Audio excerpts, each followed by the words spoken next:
Hi everyone, welcome to the Gospel Army. My name is Aanuoluwa Light. Today we'll be exploring the gift of men, the currency of relationship and recommendation. Keep watching. Thank you.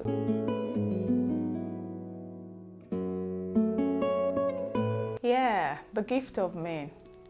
From the biblical times, God has been interested in people doing life together. A verse in Psalm says it sets the solitary in families. And if we explore a number of biblical characters, and even in this present age, we'll see so many successful people can be traced to one or two other people whom God has brought to their path to make their journey smooth and fantastic. So we'll be exploring this gift of men in two major currency, the relationship part, then the recommendation part. The relationship is how you are connected to the other person. It could be as a discipler to a disciple, a mentor and a mentee, parent to their children, siblings, colleagues, neighbors. It goes on and on. And there are ways this relationship could be measured.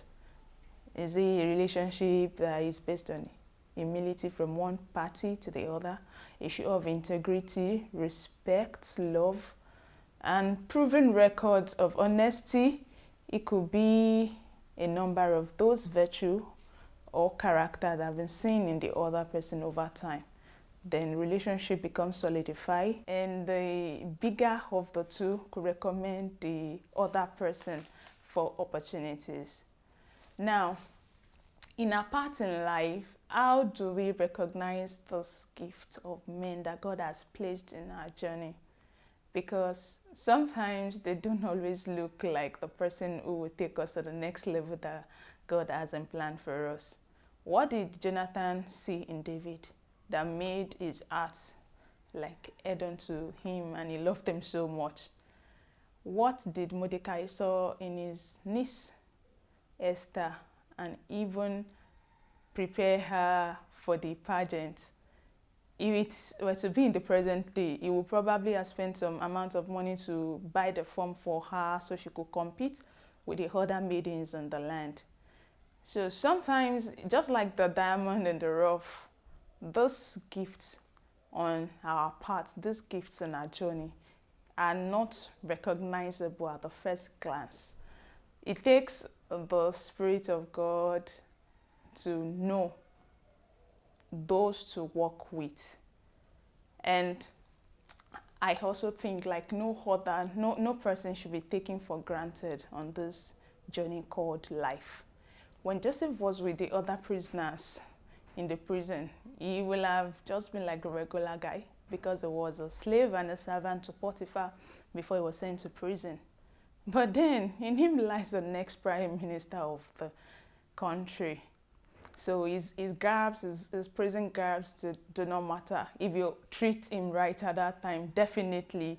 If you have to unpick some other people to be member of his cabinet in the future, then you might get a place. What I'm saying is, regardless of what we see today in people, regardless of what we don't see, we should treat everyone with kindness. We should treat everyone with mercy.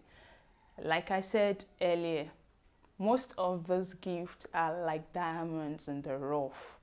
They are not in all the glory today, but the next second, tomorrow, in 2 years, they'll be in a place that we don't want them to remember us for saying stuffs that broke their spirit at one point or the other. So, in the church of God, you need a family, you need a company, doing life together, fellowshipping with other spirit-filled believers, because iron sharpens iron. So at other times when you need some uplifting encouragement and word of hope, prayers, this company, this fellowship will be the ones to lift you up, the gift of men.